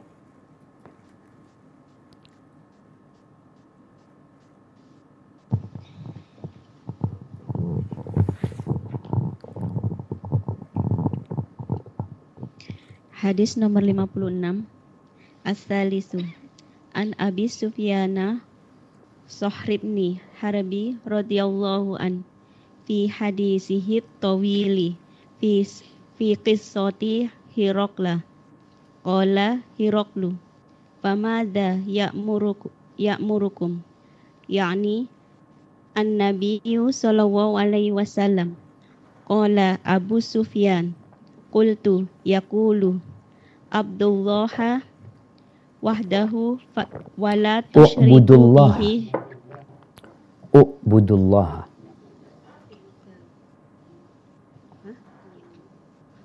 I atau u? Ubudullah. Ibudullah. Bukan i. Jadi kalau huruf tengahnya itu dhamma, maka baca awalnya pakai dhamma. Kalau huruf tengahnya itu kasroh, maka dibacanya kasroh. Nah, U'budullaha wahdahu wala tusriku bihi syai'an wajruku ma yakulu aba'ukum wa ya'muruna bisolati wassidqi wal afafi wassila. Muttafaq alaih. Dari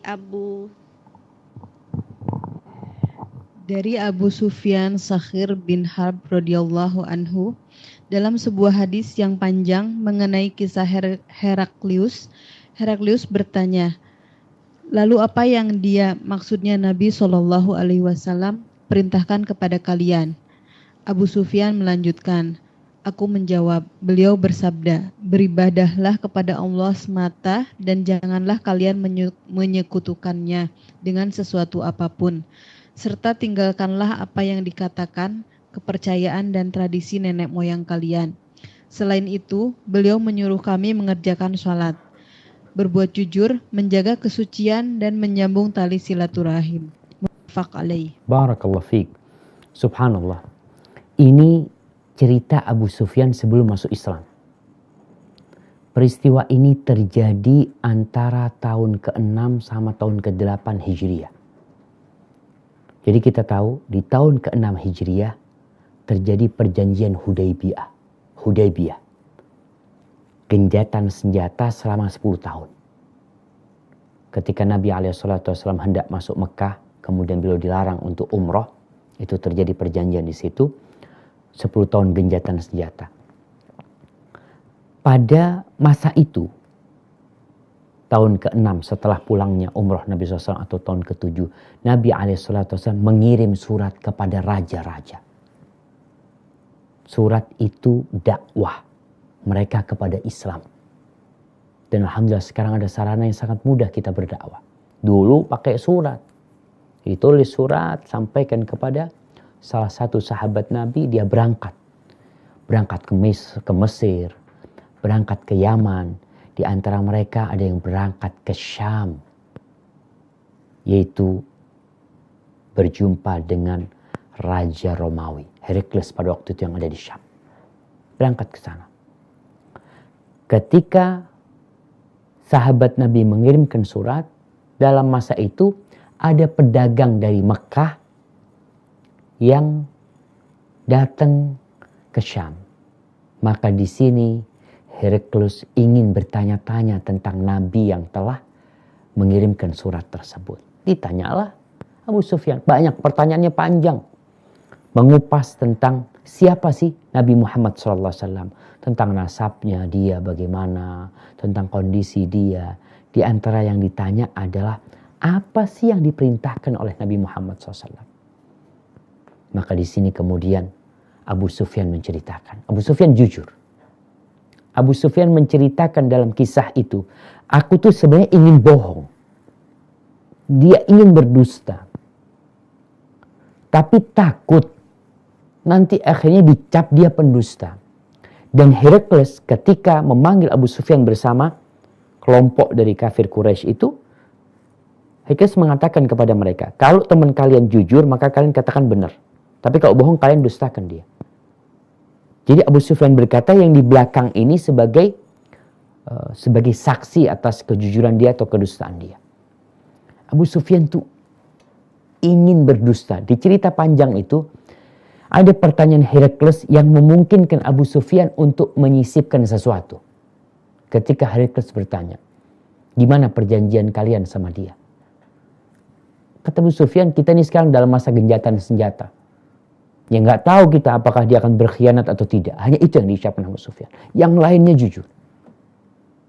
Di antara yang ditanyakan adalah apa sih yang diperintahkan oleh Muhammad SAW. Ini orang kafir jamaah menjaga kejujuran. Takut dia dengan kedustaan. Karena dimanapun yang namanya kedustaan itu sifat buruk. Sifat tercela. Maka Sufyan mengatakan dia memerintahkan ubudullah wahdahu la syarikalah.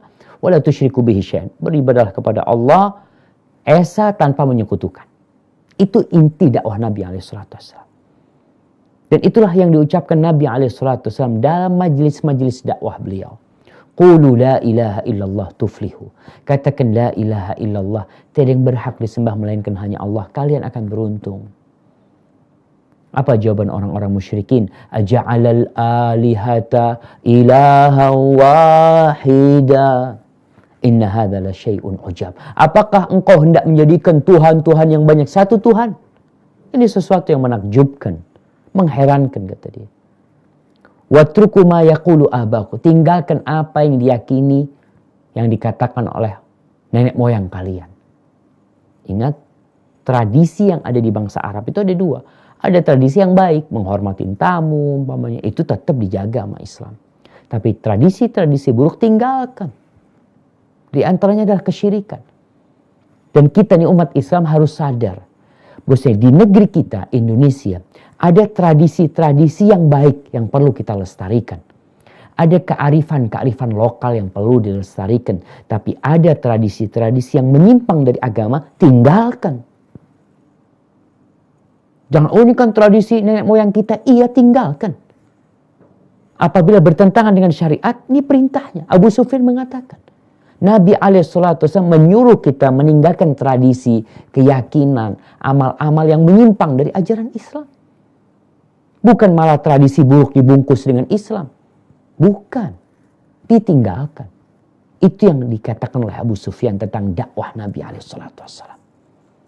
Wa ya'muruna bis shalah. Dan beliau memerintahkan kita untuk sholat. Nih sholat nih rukun Islam yang kedua. Abu Sufyan nyeritakan setelah syahadat sholat. Itu yang didakwakan Nabi SAW. Setelah hubungan sama Allah lagi nih. Berkaitan dengan sholat. Wassidqi. Dan jujur. Ana masih ingat. Abah Ana cerita. Dari kakeknya dia mengatakan dulu tuh. Kakeknya Syafiq pesan.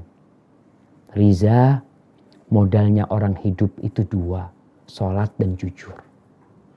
Artinya hubungan sama Allah dengan sholat. Jujur itu dalam hubungan muamalah sama manusia jujur. Dan ini pesannya. Abu Sufyan ceritakan. Wal afaf.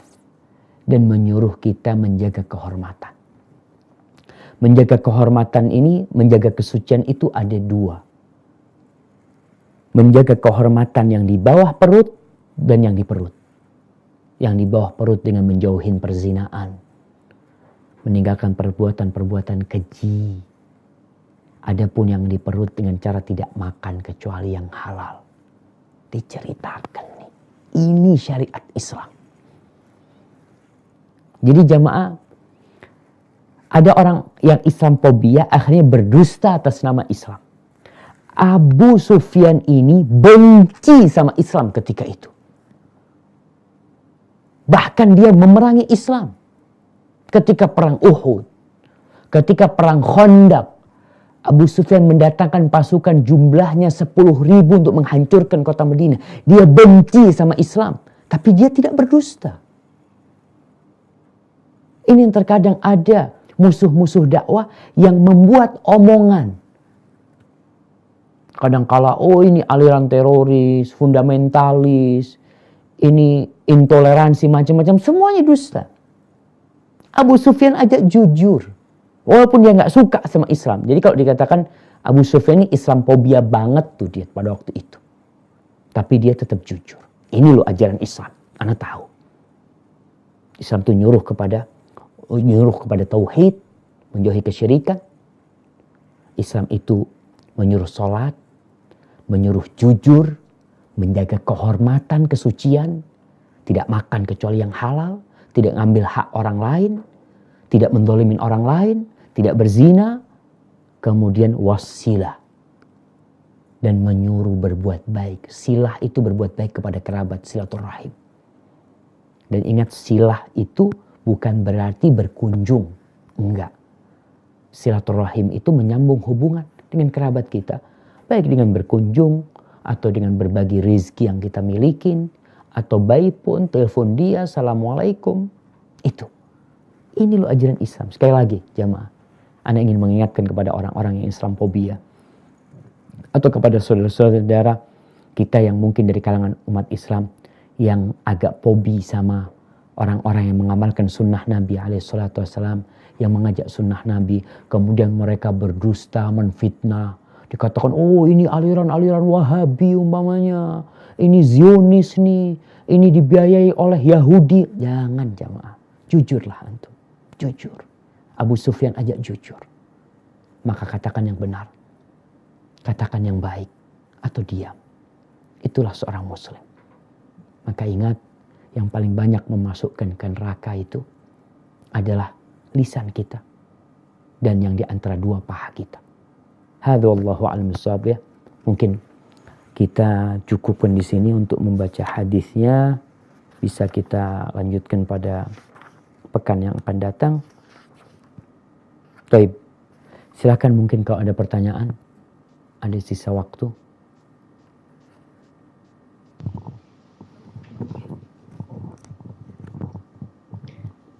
Assalamualaikum Ustaz. Waalaikumsalam warahmatullahi wabarakatuh. ini di syarah yang di buku kita Ustadz ya. Ya. Di bagian awal kejujuran disebutkan derajat kejujuran berada tepat di bawah derajat kenabian yang ia merupakan derajat tertinggi di alam semesta. Itu maksudnya apa ya Ustadz? Derajat kejujuran dan derajat kenabian. Baik. Silahkan dibaca di surat An-Nisa ayat 69. An-Nisa ayat 69.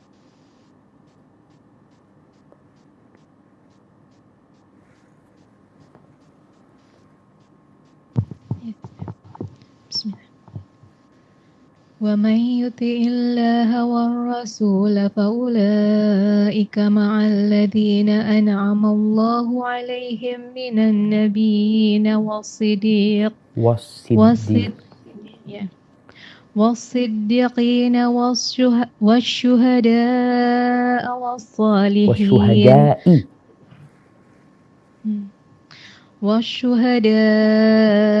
وَالصَّالِحِينَ وَحَسُنَ أُولَئِكَ رَفِيقًا. Artinya, dan barang siapa yang mentaati Allah dan Rasul-Nya, mereka itu akan bersama-sama dengan orang-orang yang dianugerahi nikmat oleh Allah, yaitu nabi-nabi, para syidikin, orang-orang yang mati syahid, dan orang-orang saleh. Dan mereka itulah teman yang sebaik-baiknya. Nah, di ayat ini Allah menyebutkan orang-orang baik. Dikatakan bahwasanya barang siapa yang patuh kepada Allah dan Rasul-Nya, mereka akan bersama siapa? Allah sebutkan bersama orang-orang yang Allah berikan nikmat kepada mereka. Yang pertama siapa? Allah sebutkan an-nabiyyin. Para nabi. Ini derajat paling tinggi nih. Derajat nabi. Kemudian derajat yang di bawahnya as-siddiqin. Mereka bukan nabi. Mereka orang-orang biasa, tapi mereka orang-orang yang mendekat ke derajat nabi. Nabi itu syaratnya siddiq tentunya. As-sidq itu syarat para nabi. Ini ada orang bukan nabi, tapi mereka mendekati ke derajat nabi, yaitu as-siddiqin. Ini yang dikatakan derajat siddiqin itu di bawah derajat nabi. Nah, mereka tidak menjadi nabi karena tidak mendapatkan wahyu, tapi mereka jujur dalam ucapan mereka. Ini tingkatan mereka. Kemudian wasyuhada, dan orang-orang yang mati syahid. Baru orang-orang soleh secara umum. Orang yang mati syahid kan mereka meninggal dalam peperangan umpamanya. Adapun orang soleh yang umum lah, orang-orang soleh, orang-orang baik secara umum. Rasulullah SAW ketika naik Uhud, pernah beliau naik gunung Uhud itu bersama Abu Bakar, bersama Umar, bersama Utsman. Kemudian gunung Uhud itu bergetar. Lalu Nabi SAW menghentakkan kakinya. Beliau mengatakan kepada Uhud itu, "Uthbut Uhud." Diam Uhud. Fa innama 'alaika nabiyyun wa siddiqun wa syahidan. Sesungguhnya yang ada di atasmu inilah seorang nabi. Beliau Nabi SAW. Was-siddiq. Kemudian orang yang siddiq, yaitu Abu Bakar Siddiq radhiyallahu anhu. Kemudian menyebutkan derajat yang selanjutnya, wasyahidan, dan dua orang yang bakal mati syahid. Itu Umar bin Khattab dan Utsman bin Affan radhiyallahu ta'ala anhu. Jadi maksud siddiq tadi, derajat kedua adalah derajat yang di bawah Nabi, sebagaimana Allah sebutkan di surat An-Nisa ini di ayat 69. Mungkin bisa difahami? Insyaallah Ustaz. Baik, barakallahu fikna. Barakallahu Ustaz. Nah. Assalamualaikum warahmatullahi wabarakatuh. Waalaikumsalam warahmatullahi wabarakatuh. Ustadz, apakah kalau kita misalnya punya teman yang mungkin kurang baik akhlaknya, kemudian kita kepadanya itu berusaha untuk baik ya ke dia, walaupun dalam hati mungkin nggak terlalu suka, tapi kita berusaha untuk bersikap wajar ke dia, apakah itu artinya kita nggak jujur kepadanya, Ustaz? Nah, Masya Allah. Iya jamaah nih. Kita kadangkala ya punya teman-teman yang kita nggak suka sama dia, tapi kita tetap berbuat baik sama dia. Itulah Muslim. Artinya bukan kita nggak jujur sama dia, Tapi kita diperintahkan untuk berbuat baik kepada dia. Umpamanya kita berbuat baik kepada orang Yahudi. Kita tahu kita benci sama dia. Bahkan Allah menyuruh kita benci sama dia. Tapi berbuat baik lain. Kita tetap diperintahkan untuk berbuat baik kepada orang-orang yang mungkin dia berbuat buruk sama kita. Bahkan Allah mengatakan idfa' billati hiya ahsan. Balaslah keburukan dengan kebaikan. Kebaikan yang kita lakukan itu salah satu tujuannya adalah agar kita bisa memperbaiki itu orang. Atau paling tidak kita menyelamatkan diri kita dari keburukan dia. Maka kita gak bertentangan dengan jujur. Tapi karena kita diperintahkan untuk berbuat baik kepada orang tersebut, kita melaksanakan perintah Allah Jalla Jalaluh. Walaupun hati kita gak suka sama dia. Itu bukan munafik, enggak. Jadi Nabi SAW pernah ada orang yang mengetuk pintu, dilihat sama Nabi SAW, lalu beliau bilang, bi'sa akhul ashirah. Ini teman yang buruk nih. Ini orang, kata Nabi SAW. Akhirnya ketika orang itu masuk, Nabi tersenyum kepada dia. Nabi berbuat baik sama dia. Berbuat baiknya ini karena diperintahkan memang untuk membalas keburukan dengan kebaikan. Bukan berarti kita, dia berbuat buruk ya seharusnya antum membalas dengan keburukan. Enggak. Ini antum harus jujur. Iya, kejujuran itu jamaah. Artinya kita menampakkan kita dalam bab iman umpamanya. Yang disebut orang-orang munafik, dia menampakkan dirinya beriman, tapi dia tidak beriman. Dia mengatakan sesuatu yang ternyata tidak sesuai dengan yang ada di hati dia. Tapi kalau ini kan dia sekedar bermuamalah aja. Dia memang diperintahkan untuk berbuat baik. Ini bukan berkaitan dengan cinta dan keburukan, enggak. Cinta dan kebencian, afwan. Ini berkaitan dengan kita diperintahkan untuk berbuat baik kepada orang. Maka kepada orang kafir pun kita berbuat baik. Tapi hati kita tetap benci sama orang kafir. Mungkin seperti itu. Barakallahu fikum.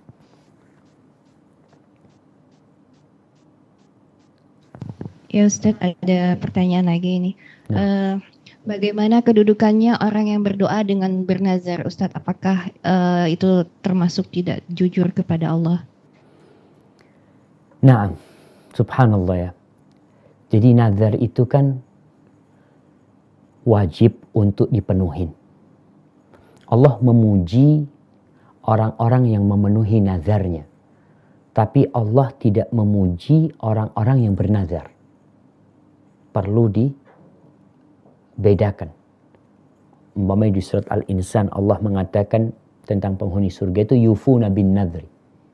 Mereka itu menepati nazar mereka. Apabila nazar ketaatan tentunya. Dia menetapi nazar itu. Tapi Nabi SAW menjelaskan tentang nazar ini, bahwasanya itu tidak dianjurkan. Innama yustakhraju minal bakhil. Nazar itu dikeluarkan dari orang yang pelit. Artinya dia tidak akan melakukan kebaikan kecuali Allah memberikan sesuatu dulu sama dia. Dia mamanya anak mau sedekah ya Allah kalau anak-anak sakit. Kalau anak-anak sembuh afwan. Anak nazar kalau fulan sembuh, anak akan wakaf umpamanya untuk masjid 100 juta. Itu nazar. Seharusnya yang dia lakukan itu adalah bersedekah 100 juta. Kemudian dia berdoa, ya Allah sembuhkan anakku ya Allah. Ini yang lebih utama. Tapi kalau dia sudah bernazar, di sini nanti akan dites kejujuran dia. Kalau ternyata yang dia inginkan Allah kabulkan di sini, jujur enggak antum? Ada orang yang enggak jujur. Artinya dia bernazar umpamanya untuk sedekah 100 juta. Dan apa yang dia pinta telah Allah berikan, kemudian dia sedekah cuma 50 juta. Di sini ketidakjujuran dia. Maka itu mungkin. Jadi berkaitan dengan nazar bukan babnya tentang jujur atau dusta, tapi babnya tentang bakhil atau dia dermawan. Namun kalau sudah dikabulkan nazarnya, maka di sini akan masuk ke bab jujur enggak dia. Ada, karena kadang-kadang nazar tuh enggak ada yang tahu. Hanya antara dia sama Allah Jalla Jalaluh. Seperti itu kiranya, wallahu a'lam bishawab.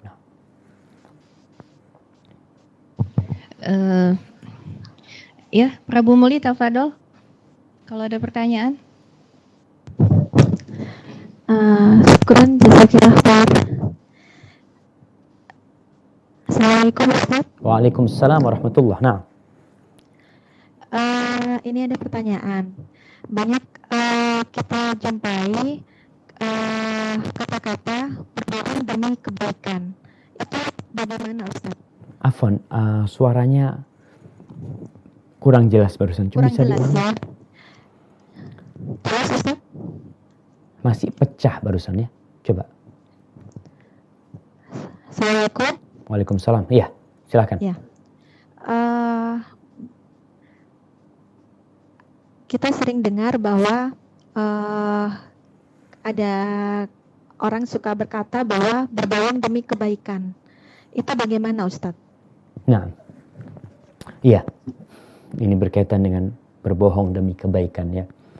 Tadi sudah kita sampaikan di ayat pertama yang disebutkan oleh Al-Imam Nawawi dalam kitabnya adalah ya ayyuhalladzina amanu taqullah wa kunu ma'as sadiqin di surat Taubah ya ayat 119, wahai orang-orang yang beriman, bertakwalah kalian kepada Allah dan bergabunglah dengan orang-orang yang jujur. Itu hukum asalnya. Dusta diharamkan kecuali dalam 3 perkara. Ini kalau dikatakan berbohong demi kebaikan dalam 3 perkara ini boleh. Yang pertama dalam peperangan. Yang kedua dalam memperbaiki orang yang berseteru. Kita boleh berbohong ketika itu. Kita datang ke fulan, kita sampaikan fulan, ini sohibmu, ini rindu sama engkau. Padahal nggak pernah rindu dia. Kita datang ke fulan seperti itu diperbolehkan. Kemudian dalam urusan rayu-merayu dalam urusan suami istri ya, itu yang diperbolehkan.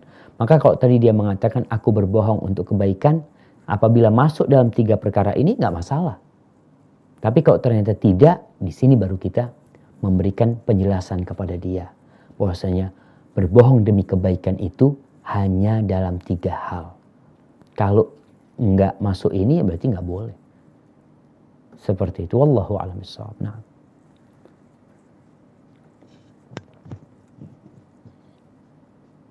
Pertanyaan yang kedua, Ustadz. Ya. Apabila ada seseorang yang menyebarkan berita yang tidak benar, kemudian berita itu tersebar, itu apakah menjadi dosa yang terus-menerus dituai jika berita yang tidak benar itu terus tersebar? Iya, subhanallah. Nah, ini pertanyaan yang menarik sekali berkaitan dengan hoax sekarang, dengan adanya media sekarang yang begitu mudah menyebarkan berita yang kadang-kadang kalau udah lepas susah untuk ditangkap. Apakah seorang menyebarkan kebohongan, dia akan mendapatkan dosa ketika berita itu terus tersebar? Iya, dia akan mendapatkan dosa semua orang itu yang dia bohongin kalau dia tidak membuat klarifikasi. Namun apabila dia membuat klarifikasi, umpamanya dia nggak sengaja. Yang pertama dia nggak sengaja, ternyata berita itu dusta. Atau dia sengaja. Ketika dia sengaja berdusta, maka dia perlu mencabut dusta dia. Membuat pernyataan tobat dia. Dengan cara, ya kalau memang itu tersebar di mana-mana, tobat dia harus dia sebarkan. Mohon maaf, berita yang ana sebarkan, yang ana buat pada tanggal sekian adalah dusta. Ana bertobat kepada Allah Jalla Jalla dan mohon maaf kepada mereka. Karena dosanya membuat orang itu meyakini sesuatu yang nggak benar sebenarnya. Selain kita dosa sama Allah Jalla Jalaluh, kita juga membuat orang lain berdosa sama dia yang kita bohongin, yang kita tipu dengan berita tersebut. Maka kita perlu minta maaf dan membuat klarifikasi kepada mereka. Mudah-mudahan dengan cara seperti itu Allah mengampuni dosa dia dan cukup dosa dia sampai di situ. Hadza wallahu a'lam bishawab. Berarti kalau untuk seperti itu kita menyebarkan kebohongan di media sosial, apakah konfirmasinya dengan media sosial? Kemudian jika berbohongnya kepada seseorang, kita harus konfirmasinya pada orang tersebut. Nah, iya tergantung kondisi tadi. Kalau memang dusta kita kepada fulan aja, kita datang ke fulan. Tapi kalau kita sebarkan di medsos, di tempat yang sama, kita bikin klarifikasi di sana. Kemudian kita juga perlu memperluas. Kita mungkin melihat anak sebarkan di WA. Ternyata ini disebar kemana-mana. Sampai akhirnya masuk ke Facebook. Masuk ke Twitter kebohongan itu. Padahal antum cuma menyebarkan di WA. Maka di sini antum perlu memastikan kalau berita itu memang sampai ke medsos yang lainnya. Karena bisa jadi yang udah antum sebarin di WA, yang di WA nggak nyebarin di Facebook umpamanya. Karena dia berpikir, oh ternyata bohong orang ini. Maka antum perlu memastikan bahwasanya ucapan maaf antum itu, klarifikasi itu sampai ke tempat orang-orang yang sudah mendengar kedustaan antum itu. Mungkin seperti itu. Wallahu a'lam bishawab.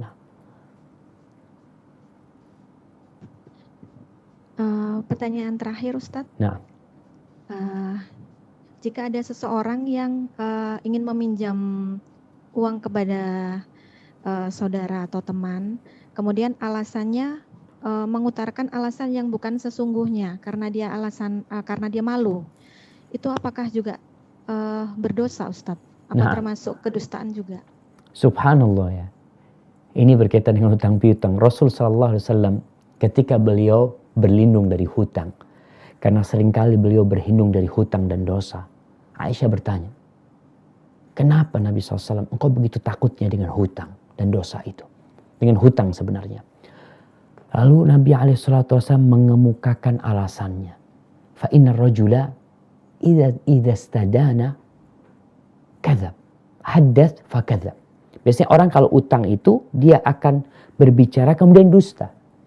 Ini awal dari dosa hutang. Hutang itu diperbolehkan ketika kita membutuhkan sesuatu. Tapi ternyata hutang itu mengantarkan kepada dosa. Dosa pertama hutang itu tadi yang disebutkan. Berdusta kepada orang yang kita hendak pinjam uang kepada dia. Oh, masalahnya ini. Padahal bohong. Awalnya nggak berbuat dosa, kemudian gara-gara utang dia berbuat dosa. Kemudian dia berjanji. Dan biasanya kalau janji pun tidak akan dia tepati. Maka tatkala seorang berhutang kepada seseorang kemudian dia berbicara, kita tahu dusta itu adalah menginformasikan sesuatu yang tidak sesuai dengan kenyataan. Maka apabila itu yang dia lakukan, dia dusta terhitung. Dan dosa tentunya. Ketika antum malu, ya sebutkan secara umum, ya anak punya kebutuhan, ya kebutuhan sangat mendesak ini tuh. Anak mau cerita, malu sama antum. Kalau antum mau minjemin, secara umum antum ceritakan kalau memang malu. Tapi jangan sampai berdusta. Umpamanya ini untuk ibu anak sakit, ya di rumah sakit. Oh, subhanallah, anak butuh uang. Padahal ibunya gak sakit. Maka dusta dia. Sampai ada seorang yang kerja sama bos di sana. Ada laporan kalau ibunya sakit. Itu bosnya berangkat ke rumah sakit untuk jenguk ibunya. Ternyata gak ada. Udah dikasih pinjaman duit untuk biayain. Bosnya ingin menjenguk. Ternyata dusta. Nggak boleh tetap dalam masalah seperti itu. Tadi dusta yang diperbolehkan sudah disebutkan ya. Hadza wallahu a'lam bishawab. Baik, mungkin kita tutup ya. Semoga apa yang kita kaji hari ini mendorong kita untuk jadi lebih baik dalam kehidupan, meninggalkan hoax dan memberikan pencerahan kepada umat Islam bahwa Muslim itu tidak berdusta. Sampai berjumpa kembali, semoga senantiasa dalam lindungan ilahi. Wassalamualaikum warahmatullahi wabarakatuh.